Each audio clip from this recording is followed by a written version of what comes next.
శౌర్యము సారక్క ధైర్యము మేడారం అంటేనే సాహసాల సంద్రము మేడరాజు రాజ్యము ఆదివాసి తేజము పగిడిద్ద రాజుల పౌరుషాల బాణము చెప్పన్న బాగుల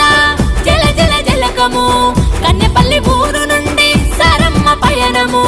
చిలుకల గట్టు నుంచి సమ్మక్క గమనము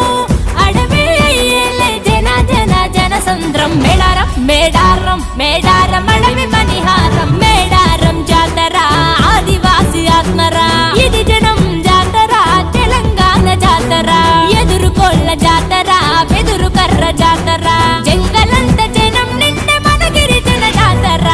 సమ్మక్క శౌర్యము సారక్క ధైర్యము మేడారం అంటే